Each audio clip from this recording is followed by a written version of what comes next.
jiftu qalbkom mingħajr biża, fittex il-qalbhom lil Kristu.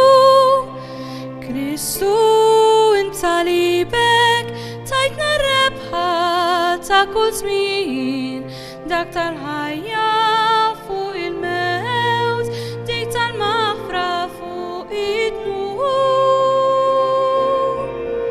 Jiftu qalbkom bera għal-Kristu, huwa jaraf x'hemm ġewwa kull bniedem. Jiftu qalbkom mingħajr biża, fittex il-qalbhom lil Kristu.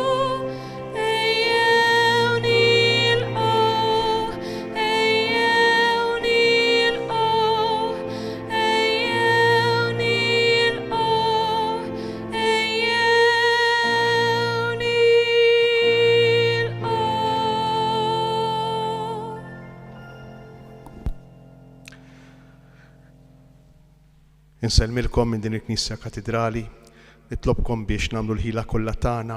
Is-sena għal darb'oħra għandna ġimgħa imqazza qudiemna illi rridu ngħixuha b'mod differenti, b'mod straordinarju.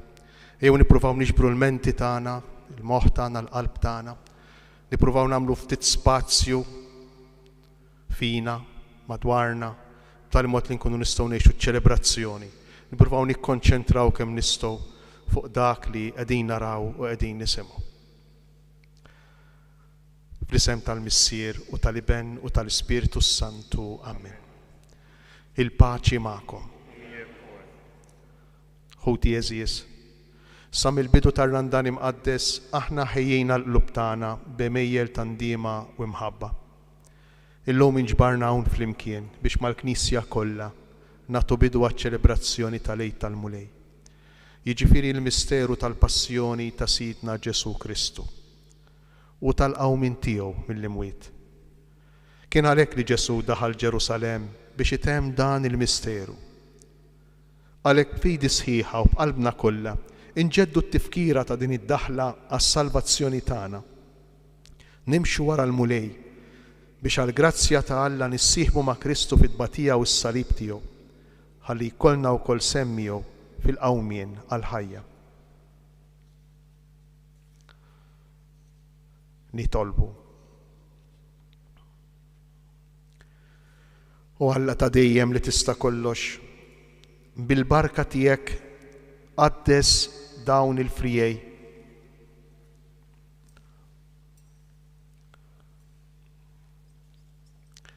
Biex aħna li ser nimxu ferħana wara Kristu Sultan, iseħħilna naslu f'Ġerusalemm ta' dejjem bis-saħħa tiegħu u li jgħix wi saltan għal dejjem ta' dejjem. Amen.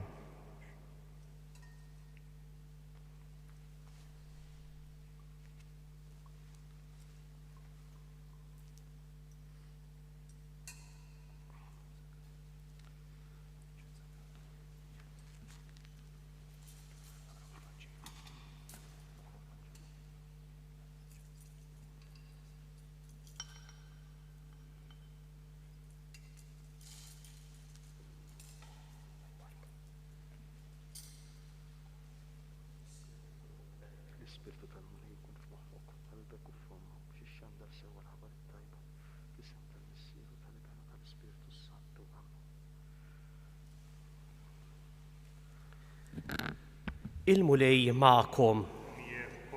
Qari mill-Evanġelju mqaddes skont San Mark. Glorja lilek, mulej.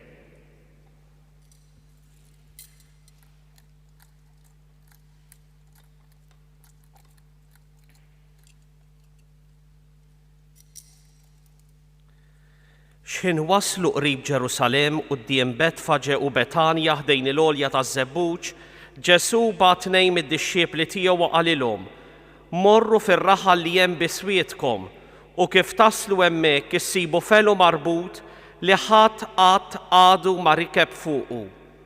Ħolluh u ġibuh.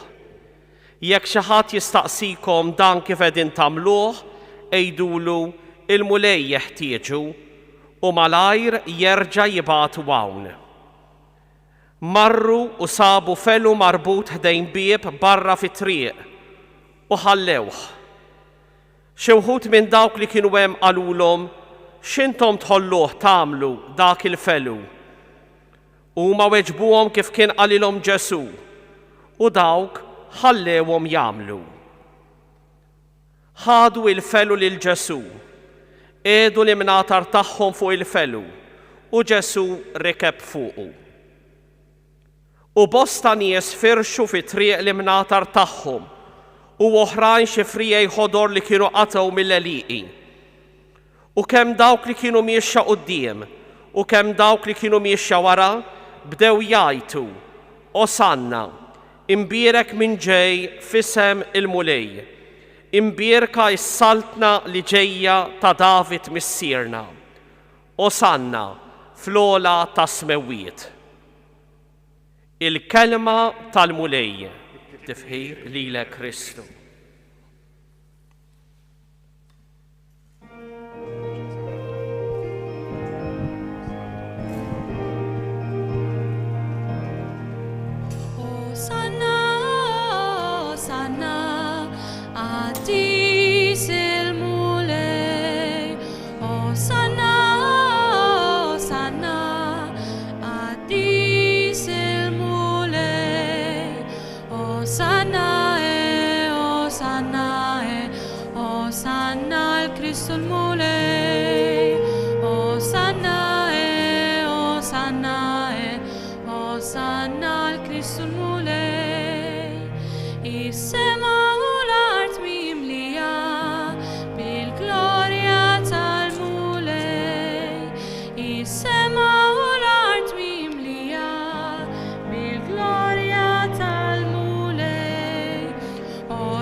Nitolbu.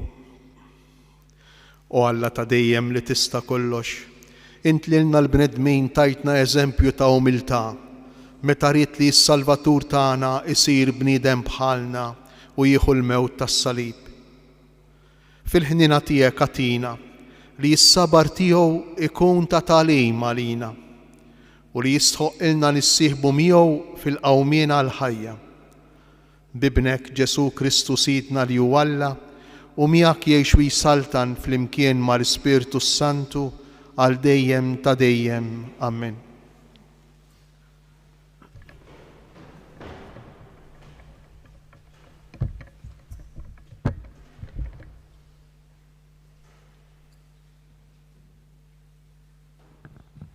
Qarim il-ktieb tal-profeta Iżajja.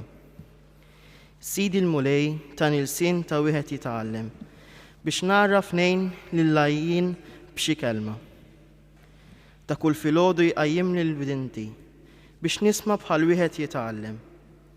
Sidi l-mulej fetaħ li widinti u jien ma webbisx rasi, ma rġajtx lura. Tajtni dari lil dawk li kienu jsawtuni, ħaddejja lil dawk li kienu jinitfuli l-ħiti, ma ħabbejtx wiċċi bit-tajjir u l-bżieq. Sidi l-mulej jenni, għalhekk ma nitħawwaġġ, għalhekk għamilt wiċċ bħal żnied, jien naf li ma jkollix minn xiex nistħi. Il-kelma tal-mulej. Alla tiegħi, għaliex tlaqtni. Dak kollha li jarawni jidħku bija, jajbuni, jħarku rashom u jgħidu, f'idejn il-mulej intelaq, ħajħilsuhu, ħajsalvaħu la bih jitaxxa. Abda klieb daru għalija, ġema nies ħżiena rassewni, taqbuli jdejja u rijlejja, nista' noqgħod ta' għadmi kollu. Ħwejġi jaqsmu bejniethom, jaqtgħu x-xorti għall-libsa tiegħi, mulej la titbieċ minni, qawwa tiegħi fittex għenni. Inxandar ismek lil ħuti, infaħrek f'nofs il-ġemgħa. Faħru l-mulej intom li tibżgħu minnu, sebħu l-kol nisel Ġakob, ibżgħu minnu l-kol u liet Iżrael.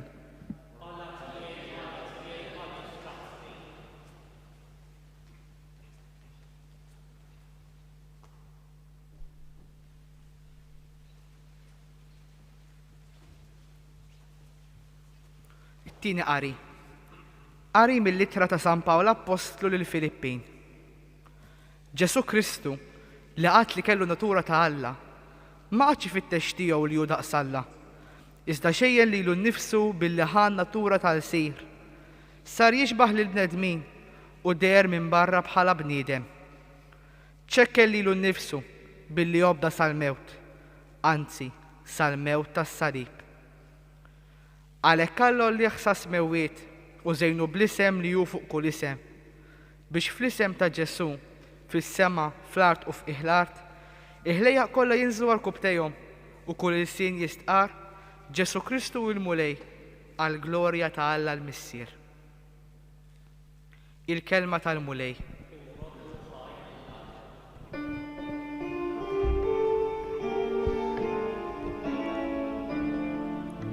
Gloria utifir lilek Kristu, Gloria utifir lilek Kristu. Minħabba fina Kristu obda sal-mewt, anzi sal-mewt tas-salib. Għalhekk kollu li ħsas mewwiet u żejnu bl-isem li hu fuq kull isem. Gloria utifir lilek Kristu.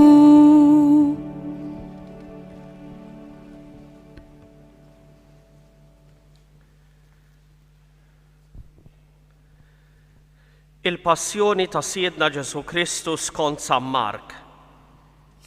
Kienet baqa' jumejn għal-lejt u għall-għażmi, bil-qassisin il-kbar u l-kittiba bdew ifittxu kif jaqbdu lil Ġesu bil-qerq ta' moħħhom u jagħtuh il-mewt, għax bdew jgħidu: Mhux fil-festa li ma tqumx rewwixta fil-poplu.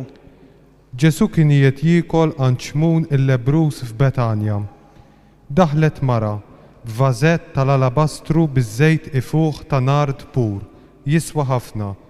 Kisret on il-vażett u ferret iż-żejt fuq ras Ġesu. U kien hemm xi wħud li bdew jitmasħnu bejniethom u jgħidu: Dal-ħala kollu ta' fwieħa għalfejn. Din il-fwieħa setet iġġib aktar minn 300 dinar u jingħataw lill-foqra.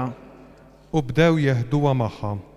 Imma Ġesu qal: Ħalluha, għala qegħdin iddejquha. Ħaġa tajba għamlet miegħi. Il-foqra jsibuhom dejjem magħkom u tistgħu tenuhom kull meta tridu. Imma lili mhux dejjem se ssibuni magħkom. Hija għamlet li setet, dilkit li ġismi bil-fwieħa għad-difna minn qabel. Tassew ngħidilkom li kull fejn jixxandar l-Evanġelju fid-dinja kollha li għamlet din jingħat ukoll b'tifkira tagħha. Imbagħad Ġuda l-Iskarjota, wieħed mit-tnax, marant il-qassisin il-kbar biex jagħtihom lil Ġesu f'idejhom. Għal din l-aħbar ferħu ħafna u weduh li jagħtuh xi flus. U hu beda jfittex il-waqt tajjeb biex jagħtihom lil Ġesu f'idejhom. Fl-ewwel jum tal-għażmi, meta kienu jissagrifikaw il-ħaruf tal-għid, id-dixxiepli tiegħu qalulu: Fejn tridna mmorru nħejju biex tiekol l-ikla tal-għid? Imbagħad hu bagħat tnejn mid-dixxiepli tiegħu u qalilhom: Morru il-belt u tiltaqgħu ma' raġel li ġor ġarra ilma. Morru warajh u wejdu lil sejt id-dar ta' fejn taraw dieħel. Għallek li Mallim, fejn hi l-kamra tiegħi li fiha nista' niekol l-ikla tal-għid mad-dixxiepli tiegħi. U hu jirikom kamra kbira fuq, mamra u lesta, ħejjulna emmek. Wid-dixxiep li marru u daħlu fil-belt u sabu kollox kif kien qalilhom hu u ħejjew l-ikla tal-għid. Għal-ħin ta' filgħaxija Ġesu ġie ma' 12 u kif kienu fuq il-mejda jieklu qal: Tassew ngħidilkom li wieħed minnkom se jitradini, wieħed li qiegħed jiekol miegħi. Huma bdew isewdu qalbhom u wieħed wara l-ieħor staqsewh. Jaqgħu jien? Għallilhom: Wieħed mit-12 li qiegħed ibilli l-ħobs fi plat wieħed miegħi. Għax bin il-bniedem imur kif hemm miktub fuqu, imma ħażin għalih dak il-bniedem li permezz tiegħu bin il-bniedem ikun moti f'idejn l-edewwa. Kien ikun aħjar għalih dak il-bniedem li kieku ma twieled xejn.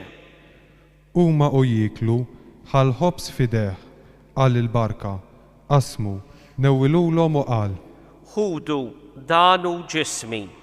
Imbagħad ħal-kalċi f'idejh, ratt il-ħajr u newwilulhom u l-koll xorbu minnu u qalilhom: Dan huwa demmi, id-dem tal-patt li jixxerret għal ħafna. Tassew ngħidilkom li ma nixrobx iżjed mill-frott tad-dilja sa dakinhar li nixrob imbiġdid fis-saltna ta' Alla. Imbagħad kantaw is-salmi u ħarġu lejn l-għolja taż-żebbuġ. U Ġesu qalilhom: Il-koll ser titħawdu, għax hu miktub nidrob ir-raj u n-naċ jitferxu. Imma wara li nqum mill-mewt immur il-Galilija qabilkom. Qallu Pietru: Ukoll jekk jitfixkel kulħadd, jiena ma nitfixkelx. Qallu Ġesu: Tassew ngħidlek li llum dal-lejl stess qabel ma s-serdu ikun idden darbtejn, int tkun ġaġ ħatni 3 darbiet. Iżda Pietru tenna bil-qawwa kollha. Le, ma niċħdekx, anqas jekk ikolli mmut miegħek. U l-oħrajn ukoll kollha qalu l-istess. Waslu f'qasam jismu Ġetsemani u qal lid-dixxiepli tiegħu: Oqogħdu bil-qiegħda hawn sakemm nitlob. U ħa miegħu lil Pietru u lil Ġakbu u lil Ġwanni u bdew jaħkmuh il-biża' u id-dwejjaq. Qalilhom: Inħossni imnikke tal-mewt, ibqgħu hawn u issru. Mexa kemm xejn il-qudiem, inxteħed fl-art u talab li jekk jista' jkun jitwarrab minnu dik is-sija u qal: Abba, missier, kollox jista' jkun għalik. Biet minni dan il-kalċi, iżda mhux li rrid jien, imma li trid int. Ġie ħdejhom u sabhom reqdin u qal lil Pietru: Xmun rieqed? Ma flaħx tisar sija waħda. Issru jitolbu biex ma titħlux fit-tiġrib. L-ispirtu iva jrid, imma il-ġisem dajjef.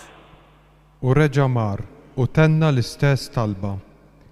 Mill-ġdid ġie u għal darb'oħra sabhom reqdin għax għajnejhom kienu tqal bin-nas u ma għarfux x'jaqbdu jgħidulu.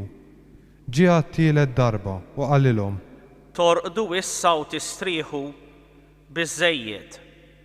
Is-sija waslet. Araw li bin il-bniedem se jkun moti f'idejn il-midinbin. Qumu, ejjew immorru, ara, dak li ser jitradini u fil-qrib. Minnu fih, kif kien għadu jitkellem, wasal Ġuda, wieħed mit-12, bġema nies miegħu, armati bis-sjuf u l-bsaten, mibewta mill-qassisin il-kbar u mill-kittiba u x-xjuħ. Issa dak li kien se jitradih kien tawhom sinjal minn qabel u qalilhom: Dak li mbussu huwa hu, aqbduh u morru bih ma' s-sess tajjeb. Malli imbagħad wasal, baqa' sejjer fuqu u qallu: Rabbi. U bisu. Huma meddew idejhom fuqu u qabduh. Imma wieħed minn dawk ta' madwaru silet is-sejf ta' daqqa bih lil qaddej tal-qassis il-kbir u qatalu widintu. Ġesu dar fuqhom u qalilhom: Jieskom ħriġtu għal xi ħalliel, armati bis-sjuf u l-bsaten biex taqbdu lili. Jien kuljum kont inkun fostkom fit-tempju nagħllem u ma żammejtunix, Imma dan kollu ġara biex isseħ l-iskrittura. Imbagħad id-dixxipli tiegħu kollha telquh u ħarbu. Wieħed żagħżugħ mar warajh imgeżwer bliżar biss fuq xejn u qabduh, imma hu telqilhom l-liżar f'idejhom u ħarab qeri. Ħadu lil Ġesu għand il-qassisi l-kbir u nġabru l-qassisin il-kbar kollha u x-xjuħ u l-kittieba. Pietru kien baqa' miexi warajh mill-bogħod sa ġol palazz tal-qassisi l-kbir u qad bil-qiegħda mal-qaddejja ħdejn in-nar għasħana. Il-qassisin il-kbar u s-Sinedriju kollu bdew ifittxu xhieda kontra Ġesu biex jagħtuh il-mewt u ma sabux. Tassew li kien hemm ħafna li xedu bil-qerq kontra tiegħu, imma x-xhieda tagħhom ma kinitx taqbel. Imbagħad qamu xi wħud jagħtu xhieda qarrieqa kontra tiegħu u qalu: Aħna smajnieh jgħid, jiena nħodd dan it-tempju mibni bl-idejn u fi 3 ijiem nibni ieħor li ma jkunx mibni bl-idejn. Imma x-xhieda tagħhom anqas f'dan ma kienet taqbel. Imbagħad il-qassis il-kbir qam f'nofs il-ġemgħa u staqsa lil Ġesu: Xejn ma twieġeb, x'inhuma jixhdu dawn kontra tiegħek? Iżda hu baqa' siket u ma wieġeb xejn. Mill-ġdid il-qassis il-kbir staqsih u qallu: Int il-Messija bin l-imbierek? Ġesu wieġbu: Jiena hu. U intom attaraw li l-bin il-bniedem bil-qiegħda in-naħa tal-lemin tal-qawwa u ġej fuq isħab tas-sema. Imbagħad il-qassis il-kbir ċarrat lil biss ta' fuq u qal: Xi ħtieġa għandna iżjed ta' xhieda? Id-dawa smajtuha, x'jidrilkom? U kollha qatawilu li kien ħaqqu il-mewt. Imbagħad xi wħud bdew jobsqulu fuqu, jagħtulu wiċċu, jagħtuh bil-pon u jgħidulu: Aqta' min? U l-qaddejja bdew jagħtuh bil-ħarta. Waqt li Pietru kien isfel il-ġewwa mid-daħla tal-palazz, ġiet waħda qaddejja tal-qassis il-kbir.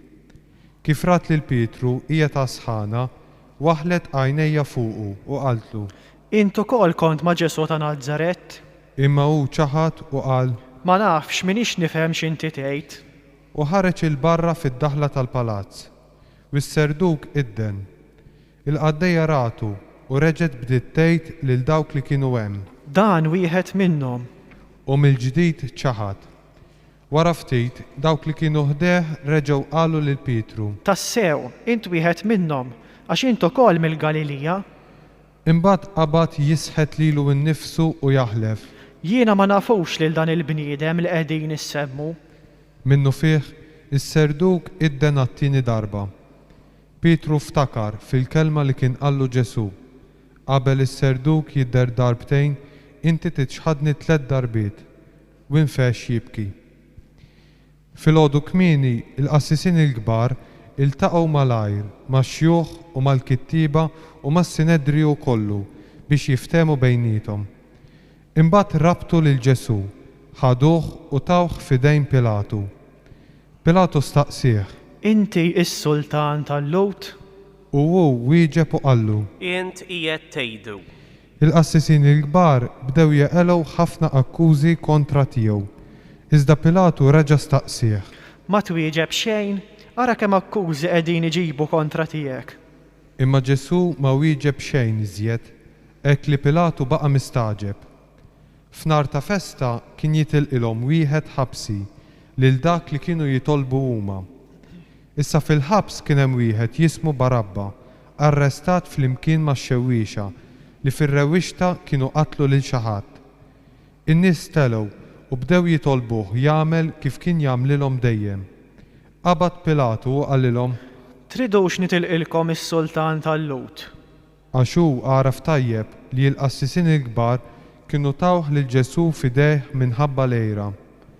Iżda l-qassisin il-kbar bdew ixewxu n-nies li aħjar jitilqilhom lil Barabba. Pilatu reġa' staqsihom u qalilhom: U x'nagħmel imbagħad b'dak li intom issejħulu is-Sultan tal-Lut? Iżda huma infexxew jgħidu mill-ġdid: Salbu. Qalilhom Pilatu: Imma x'għamel ħażin? Huma aktar bdew jgħidu: Salbu. Pilatu imbagħad biex joġob lin-nies telqilhom lil Barabba u lil Ġesu wara li taħ is-swat tawulhom biex isalbuh.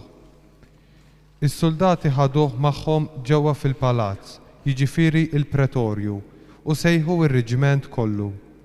Libsuh il-bies aħmar skur u qegħdulu fuq rasu kuruna minsuġa mix-xewk u bdew isellmulu. Islim għalik, Sultan tal-Lut. U qabdu jagħtuh b'qasba fuq rasu, jobsqulu fuqu u jilwu irkubtejhom qudiemu biex jagħtuh qima. Imbagħad wara li għaddewh biż-żufjett neżżewlu l-ilbies aħmar u xeddewlu ħwejġu u ħaduh il-barra biex isalbuh. Kien għaddej wieħed xmu minn Ċireni, missier Xandru u Rufu ġej lura mir-Raba u ġaluh jerfaru s-salib. U wasluh f'post jismu Golgota li jfisser post il-qorrija. U tawh jixrob imbit imħallat bil-mirra, imma hu ma ridx jieħu minnu. Imbagħad salbuh u qasmu ħwejġu bejniethom billi tellewhom bix-xorti ħalli kull wieħed jieħu li jmissu. Kienet it-tielet sija x'ħin salbuh. Il-kitba li turi l-ħtija tal-kundanna tiegħu kienet tgħid hekk: is-Sultan tal-Lut. Miegħu salbu wkoll żewġ ħallelin, wieħed fuq il-lemin u l-ieħor fuq ix-xelluk. Dawk li kienu għaddejjin bdew jgħajruh, iċċaqilqu rashom u jgħidu: Għajb għalik, int li tħodd it-tempju u tfittex terġa' tibnieh fi 3 ijiem. Inżel minn fuq is-salib u salva lilek innifsek. Hekk ukoll il-qassisin il-kbar bdew jiddieħku bih bejniethom u mal-kittieba u jgħidu: Salva oħrajn li l-nifsu ma jistax isalva. Ħajinżel issa il-Messija, is-Sultan ta' Iżrael minn fuq is-salib biex aħna naraw u nemmnu. U dawk li kienu imsalbin miegħu bdew imaqdruh huma wkoll. X'in saret is-sitt waqgħet dalma kbira fuq il-pajjiż kollu sad-9 sija. U fid-9 sija Ġesu għajjad bleħen qawwi. Eloi, Eloi, lema sabaktani. Li jfisser: Alla tiegħi, Alla tiegħi, għaliex tlaqtni. Xi wħud minn dawk li kienu hemm kif semgħuh qalu: Ara, qiegħed isejjaħ lil-Elija.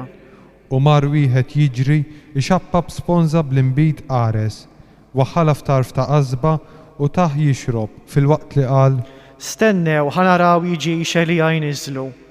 Imma Ġesu għajjad għajta kbira u rat ruħu.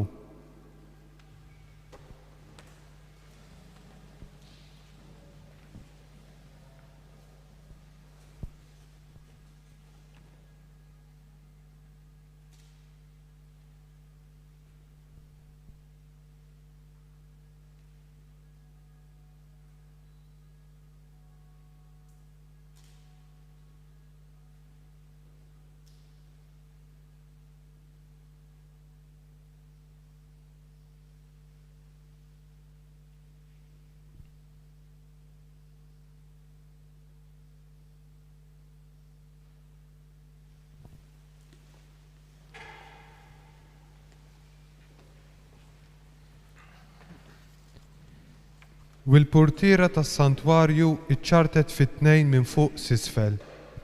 Iċ-ċenturjun li kien wieqaf biswitu meta rah jgħajjad u jmut hekk qal: Dan il-bniedem kien tassew bin Alla. Kien hemm ukoll xi nisa jħarsu mill-bogħod, fosthom Marija ta' Magdala, Marija om Ġakbu żgħir u Ġosè u Salomi. Dawn meta Ġesu kien fil-Galilija kienu jmorru miegħu u jaqduh. U kien hemm ukoll bosta oħrajn li kienu telew Ġerusalemm miegħu.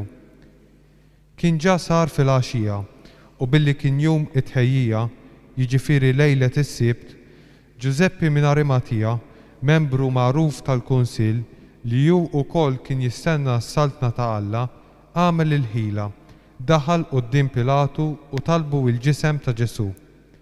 Pilatu staġeb li kien ġa miet, bata ċenturjun u staqsih jekk kienx ilu li miet.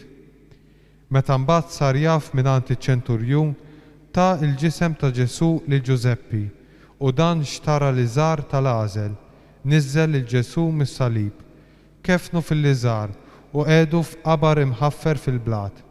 Imbagħad gerbeb ġebla fid-daħla tal-qabar. Marija ta' Magdala u Marija Ġose għadu jaraw fejn tqiegħed.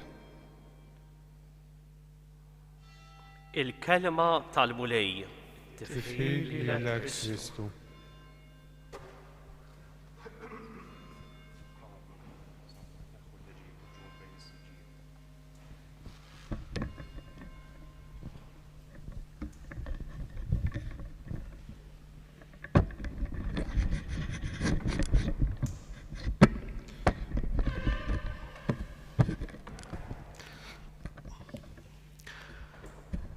Matul din il-ġimgħa li qegħdin nibdew, il-ġimgħa il-kbira, il-ġimgħa mqazza, il-Knisja tagħmel 4 purċissjonijiet importanti.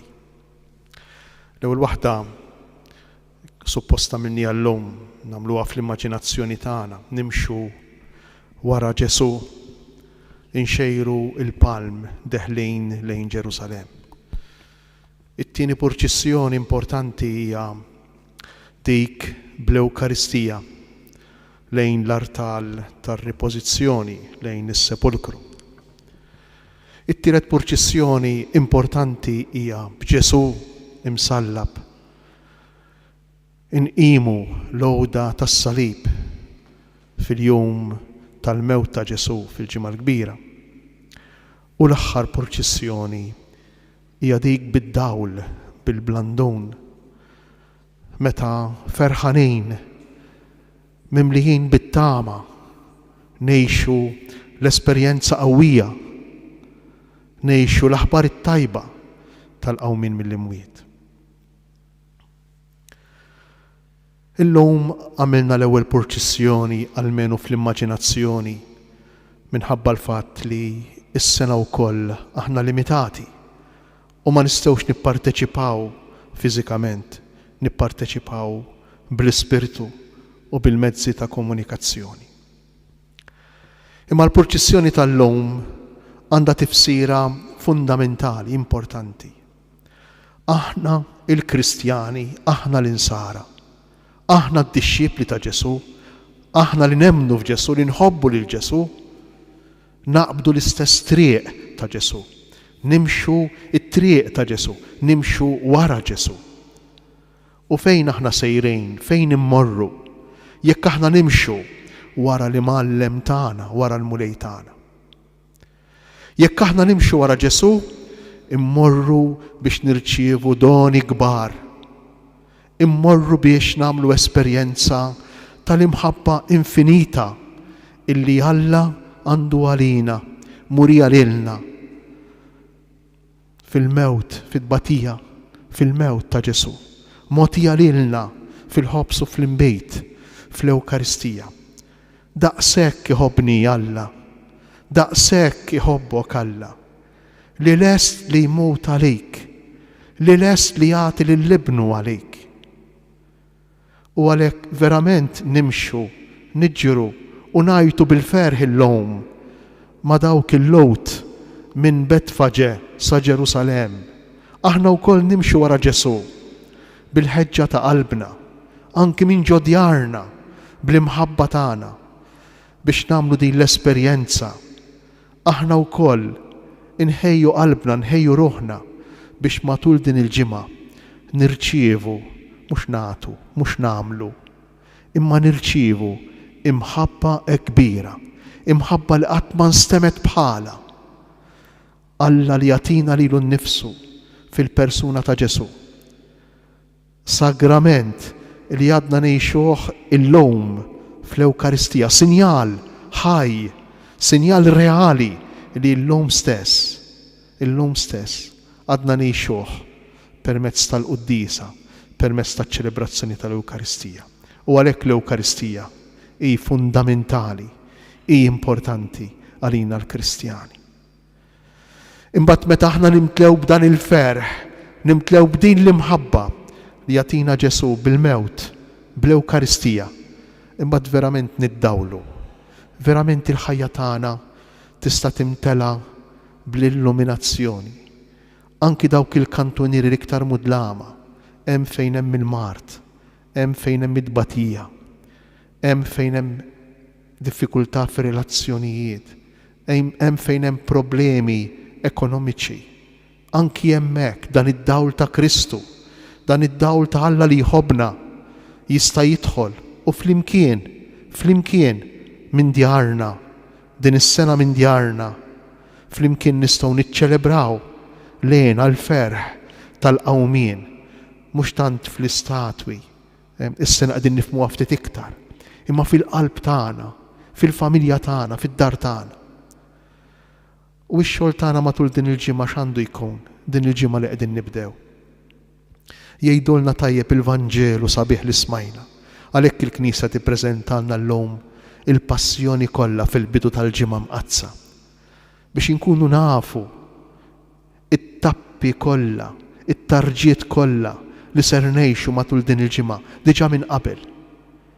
Imma jekk indunajtu il-Vanġelu ta' San Mark jibda u jispiċċa bil-figura tan-nisa. Il-Vanġelu li smajna llum jibda bl-episodju ta' dik il-mara illi tferra l-fwieħa kollha tagħha, li taħli il-fwieħa kollha tagħha li kienet tiswa ħafna, fwieħa rari tiswa 300 dinar, taħlija fuq il-ġisem ta' Ġesu. U Ġesu jfaħħara lil dik il-mara. Rridu nkunu bħal din il-mara, ħalja fl-imħabba, qalbna miftuħa beraħ, għax inkella ma nkunux kapaċi nilqgħu l-imħabba kbira, infinita tal-Missier murja lilna fil-persuna ta' Ġesu. Għalhekk ipoġġu ilna lil din il-mara fil-bidu tal-passjoni, għaliex hija mera, hija rifless uman, limitat tal-imħabba divina, perfetta, illimitata, illi hija rispekjata fl-imħabba ta' din il-mara sempliċi, din il-mara mimlija bl-imħabba. U fl-aħħar il-Vanġelu jispiċċa biż-żewġ nisa li joqogħdu jħarsu fejn qiegħdu lil Ġesu. Marija ta' Magdala u Marija om Ġosè li joqogħdu jħarsu fejn qiegħdu lil Ġesu, joqogħdu jikkontemplaw il-ġrajja kollha, jikkontemplaw din l-imħabba kollha. Il-mulejja tina lilna wkoll biex ngħixu din il-ġimgħa anki jekk differenti mis-soltu li nagħmlu bħal mara illi xxerret il-fwieħa tagħha, niftħu qalbna beraħ biex inħallu lil Alla jimlijilna bl-imħabba tiegħu. U nagħmlu wkoll bħal Marija ta' Magdala u bħal Marija om Ġosè fl-aħħar tal-Vanġelu li smajna. Nibqgħu nirriflettu, nibqgħu inħarsu, nibqgħu naraw, nibqgħu f'moħħna u f'qalbna inżommu din il-ġrajja biex verament tbiddilna.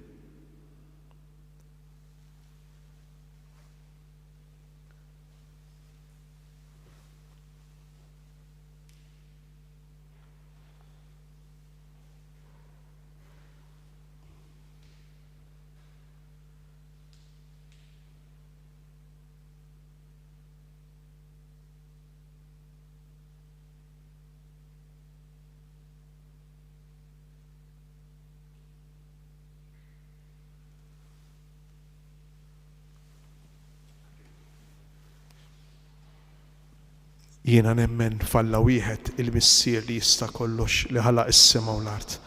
Dak kollu li jidher u dak li ma jidirx u f'mulej wieħed Ġesu Kristu, iben waħdini ta' Alla, imnissen mill-Missier qabel kull żmien, Alla minn Alla, dawl minn dawl, Alla veru minn Alla veru, imnisser mhux magħmul, natura waħda mal-Missier u bih sar kollox. Niżel mis-smewiet għalnina l-bledmin u għal-fidwa tagħna u ħal-ġisem bis-seħa tal-Ispiritu Santu minn Marija Verġni u sar bniedem. Salbuh ħalina, bata Ponzu Pilatu, mietu difnuh.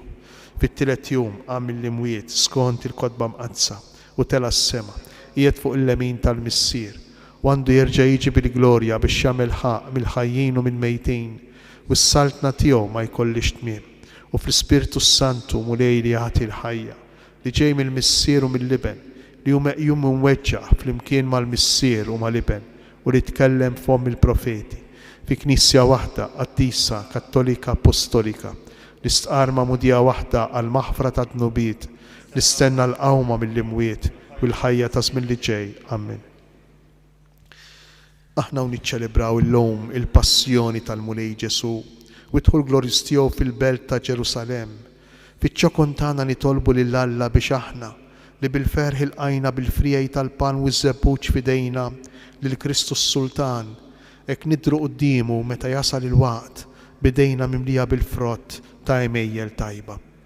Intlajt brieda sħiħa lejn Ġerusalem biex tbati u tmut għalina u hekk tiftħilna t-triq għall-glorja flimkien miegħek. Wassal il-Knisja tiegħek għal ferħ tal-Eid bla tmiem nitolbu. Ismana nitolbuk Mulej. Inti ġejt fid-dinja biex issalva lilna l-midinbin. Nitolbuk wassal fis-saltna tiegħek lil daw kollha li għandhom il-fidi jittama u l-imħabba nitolbu. Ismana nitolbuk Mulej. Inti tajt kotra ta' grazzi lid-dinja bil-passjoni glorjuża tiegħek. Għamil li ngħixu dejjem bl-ispirtu li aħna rċivejna fil-mamudija nitolbu. Ismana nitolbuk Mulej. Nafdawlek lill-mejtin ħotna sabiex huma wkoll jiġu mlebsa bil-glorja tal-qawmien tiegħek. Partikolarment waqt din l-Ewkaristija niftakru f'Marija Dolores Xikluna, Gianni, Grazia, Marija u Lori u l-familja Xikluna u Mary u Carmelo d'Anastasi nitolbu. Ismana nitolbuk Mulej. Fiskiet minn djarna nagħmlu t-talbit tagħna nitolbu għal bżonnijiet ta' dawk li qegħdin ibatu mod speċjali fil-pandemija li għaddejjin minnha. Nuru lil Mulej ix-xewqat tagħna għal din il-ġimgħa imqazza.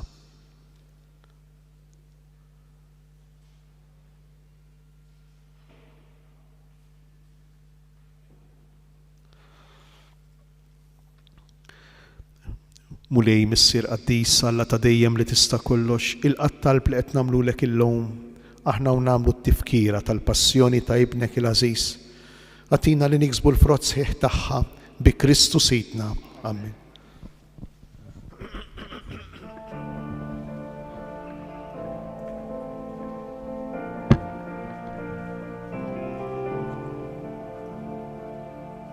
Offrewlek l-imnatar biex tagħti minn fuqhom, xejrulek il-frijej biex ġew jagħtuk ġieħ. Illum bik jifirħu bi spirtu ta' festa, lil-ġimgħa jittieħla bħal tosforma l-offerti ta' nisek Mulej, mimlija ġiufija minn tagħna l-bnedmin. Taris xlejn ħtijitna il-qahom Mulej, domna brigali minn lubna twajbin. Nufrulek l-lubna biex tamarġo fihom, emilna roddulek biex bina tukġieħ. Aħfrinna ta' meta irrida jittajba, l-lum tkun hawn wada bħal tosforma l-offerti ta' nisek Mulej, mimlija ġiufija minn tagħna l-bnedmin. Taris xlejn ħtijitna il-qahom Mulej, u domna brigali minn lubna twajbin. U miegħek se noffru lill-Alla missierna il-qamħa u l-imba, l-ħobs u l-imbit u l-kbir sagrifiċċju ta' meta nfdejtna fuq l-ewda mqazza jsirek minn ġdid. L-offerti ta' nisek Mulej, mimlija ġiufija minn tagħna l-bnedmin.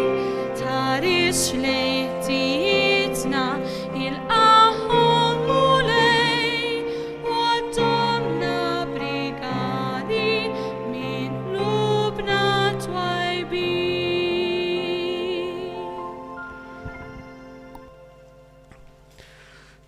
Tolbu ħuti biex is-sagrifiċċju tiegħi u tagħkom ikun joġob l-Alla l-Missier li jista' kollox.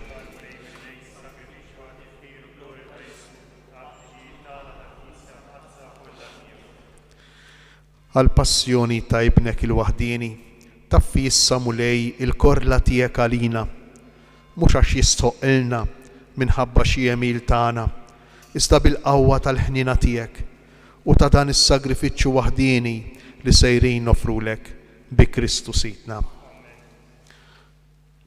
Il-mulej magħkom, nerfgħu qlubna l-fuq, niżżuħajr lill-mulej Alla tagħna. Sewwa u xieraq tas-sew mulej missier qaddis, Alla ta' dejjem li tista' kollox, tajjeb u taġi tas-salvazzjoni tagħna li dejjem u kullimkien inroddulek ħajr bi Kristu Sidna. U li ma kellux ħtija oġbu jbati għal ħatja u għal ħżina jilqa' l-kundanna li ma kienx ħaqqu. Bil-mewt tiegħu ħassar il-ħtijiet tagħna u bil-qawmin tiegħu għal ħajja kiseb għalina il-ġustifikazzjoni. Għalhekk flimkien mal-anġli kollha aħna wkoll infaħruk u b'ferħ kbir intennulek. Addis, addis, addis, il-mulej Alla tal-eżerċti, ismewitu l-art, mimlija bil-glorja tiegħek. Osanna, Osanna, Osanna fil-għoli tas-sema. Osanna, Osanna, Osanna fil-għoli tas-sema. Imbirek min ġej fisem il-mulej. Osanna, Osanna, Osanna fil-għoli tas-sema. Osanna, Osanna, Osanna fil-għoli tas-sema.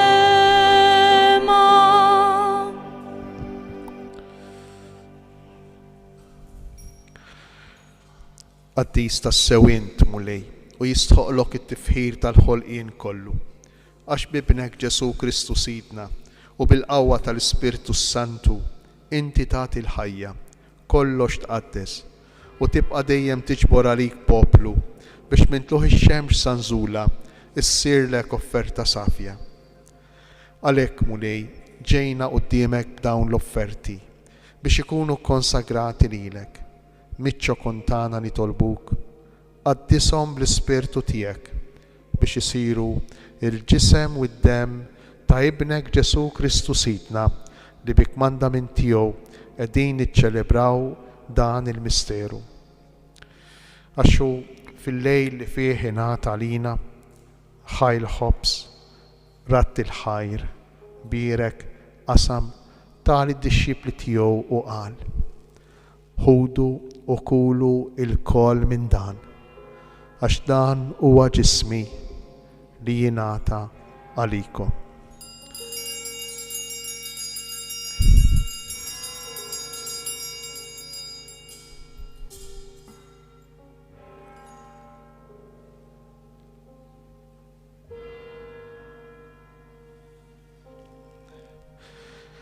Ekku kol wara l-ikla ħal-kalċi ratlek il-ħajr birek tali d-dixxipli tiegħu u qal: ħudu u ixorbu minnu il-koll, għax dan huwa l-kalċi ta' demmi tal-patt il-ġdid li jibqa' dejjem. Id-dem li jixxerret għalikom u għall-bnedmin kollha għal maħfra ta' dnubiet. Għamlu dan tifkira tiegħi.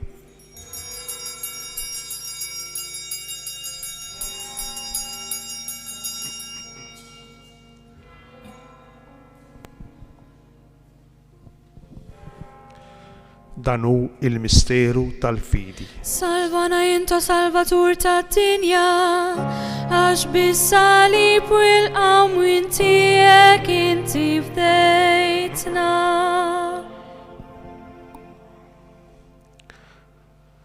Għalhekk aħna u nagħmlu dan b'tifkira tal-passjoni li bija ibnek fdina u tal-qawmien u t-tloħ glorjus tiegħu fis-sema.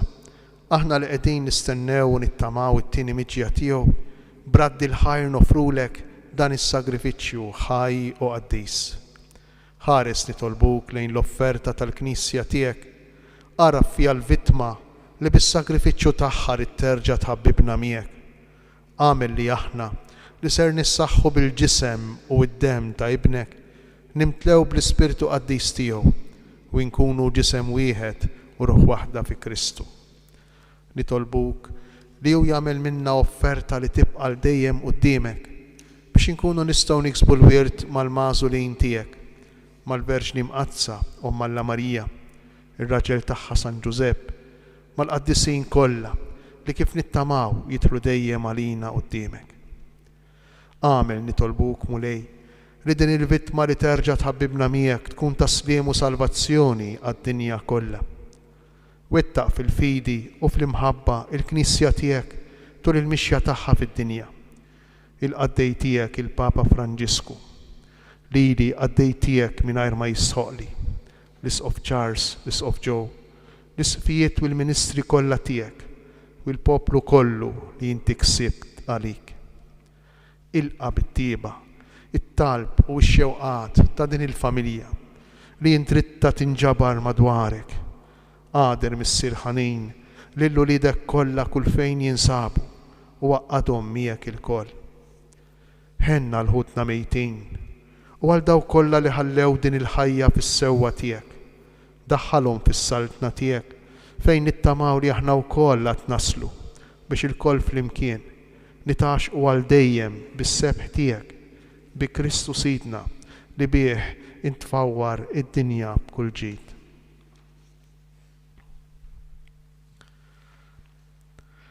Bi Kristu, ma' Kristu, fi Kristu jingħata lilek Alla missier li tista' kollox flimkien mal-Ispirtu Santu kull ġieħu glorja għal dejjem ta' dejjem. Amen.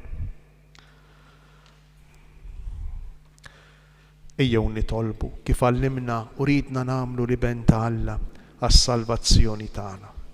Missirna li inti fis-smawiet, jitqaddes ismek, tiġi saltnatek, ikun li trid int kif fis-sema hekk ta' fl-art. Ħobsna ta' kuljum għatina llum, aħfrilna d-nubitna bħalma naħfru lil min hu ħati għalina, iddaħħalniex fi tiġrib, isteħlisna mid-deni. Iħlisna li tolbuk mulej minn kull deni.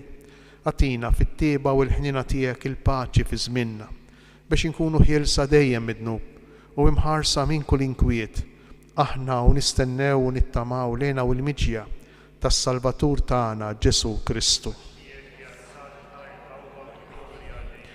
Mulej Ġesu Kristu li jett l-apostli tiegħek inħallilkom isliem, natikom isliem tiegħi. La tħarix lejn nubitna, iżda ħares lejn il-fidi tal-Knisja tiegħek. Għatija sliem u laqda li jint trid fija, int li tgħix bis-saltan għal dejjem ta' dejjem. Il-paċi tal-mulej tkun dejjem magħkom. Għattu l-paċi lil xulxin.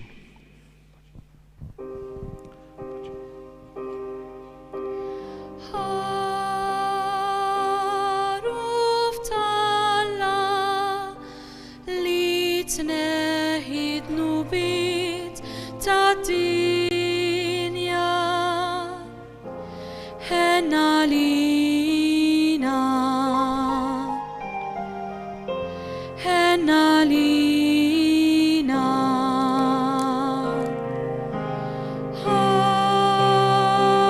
Ħaruf tal-Alla li tneħħid nubit ta' dinja.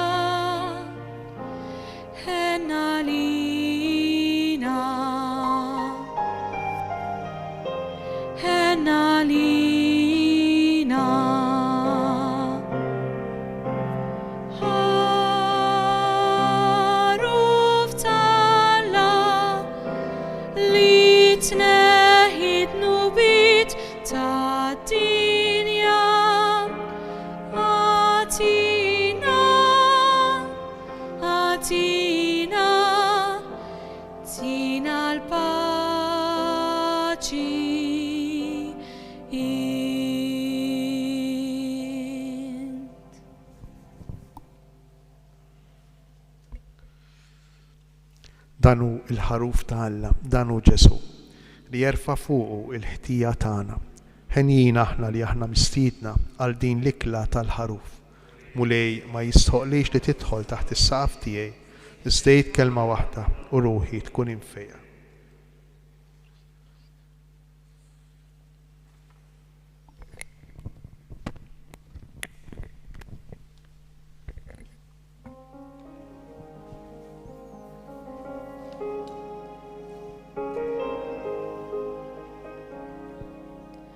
Mux sultan, mux fuq l-imperi, mux bħal bqija tar-rejiet. Mhuwiex libes il-bisani, mux imsejjen b'debit. Mhuwiex miexi trionfanti, mhuwiex tila fuq it-tron.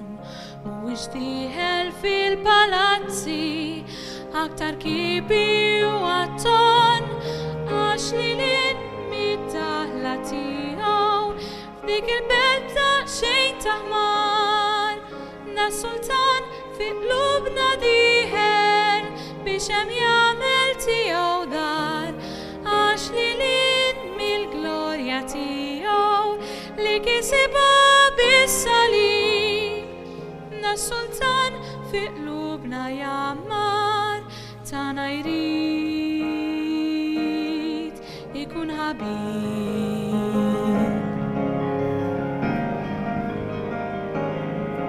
Fuq il-felum li daħal f'dik il-belt Ġerusalem, għax kien jaf l-istorja tiegħu, għax kien jaf sew se jsib hemm. Beda triq lejn il-Kalvarju, il-pjan tiegħu ma femux. Fis-salib fuq il-Kalvarju, it-tron tiegħu ma għarfux, għax li mid-daħla tiegħu f'dik il-belt daqsxejn taħmar. Na sultan fi qlubna diħel biex hemm jagħmel tiegħu dar, għax li mill-glorja tiegħu li kisibha bis-salib. Na sultan fi qlubna jammar, tana jrid ikun ħabib, ikun ħabib, ikun ħabib.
Nitolbu.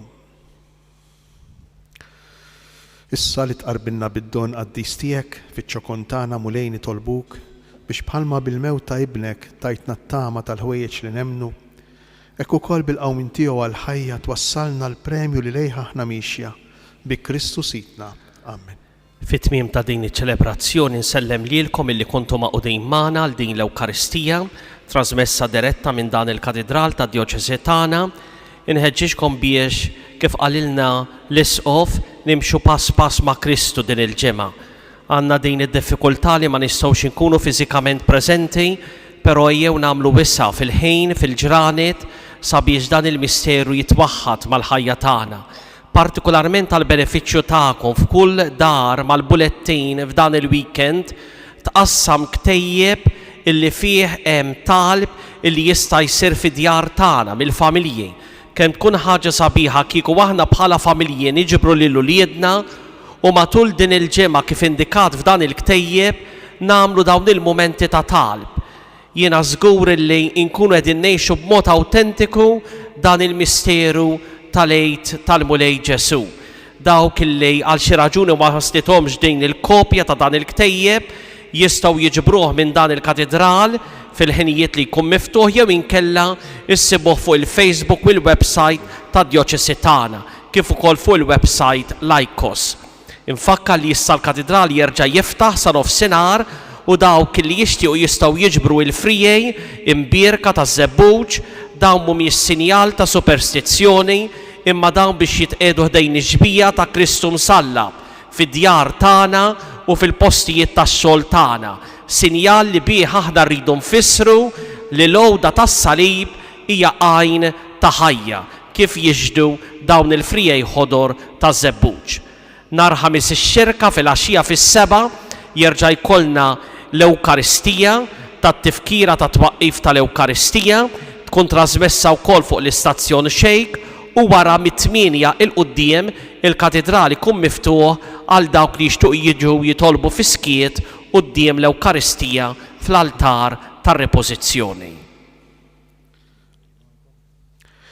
Il-Mulej magħkom. Nitolbu il-barka ta' Alla. Alla l-missier ta' kull ħniena li bil-passjoni ta' ibnu ta'kom eżempju ta' mħabba. Jatikom li taqdu l-Alla u l-bnedmin u tiksbu d-don kbir tal-barka tiegħu. Amin. Iwassalkom għal ħajja ta' dejjem lilkom li temnu li l-mewt ta' Kristu teħliskom mill-mewt ta' dejjem. Amin.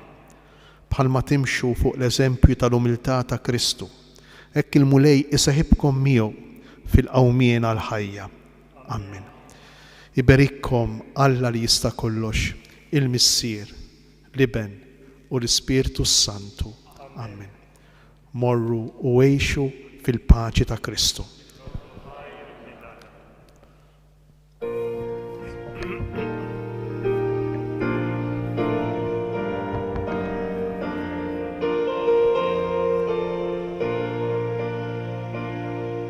Lasna